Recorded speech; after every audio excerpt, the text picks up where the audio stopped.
The Lexus RX was an early entry into the field of luxury crossover SUVs. For 2015, the RX 350 is a comfortable car that impresses with its responsive engine, general comfort, but comes up short in a few areas.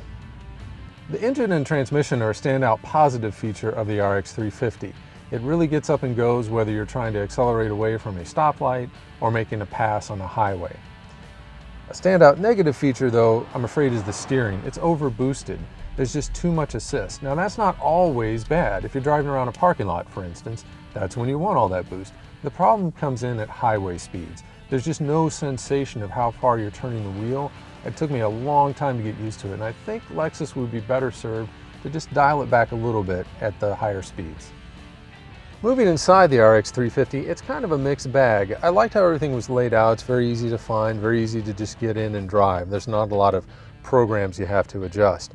So the RX 350 was recently redesigned, and there's not a lot that's brand new inside here, but one thing that has changed is this multimedia system input, and it's not so great.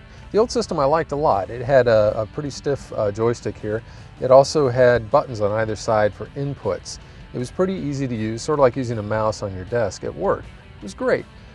The new system, there's just no sensation of where you are when you move this around. It's very hard to make a selection on the menu.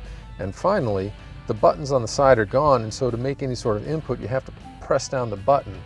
Many times I felt like that moved the cursor around to where I didn't want it to be. I just can't think that this is an improvement over what was there. Now, judging by the layout and the interior of the RX, I just wasn't wowed. I kind of got in and thought, wow, this is one nice Toyota. Toyota's the parent company of Lexus, in case you didn't know. It's not that this is bad or ugly or cheap or anything.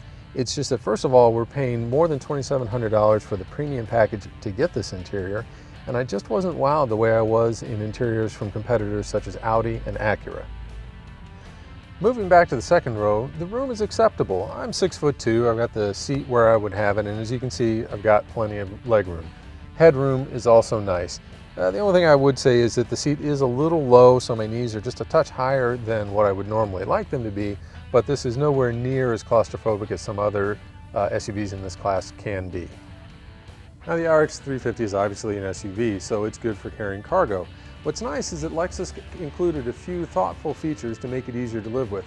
For starters, there are these levers that fold the rear seats. Okay, a lot of people do that, but it is sort of nice if you're carrying large or long items.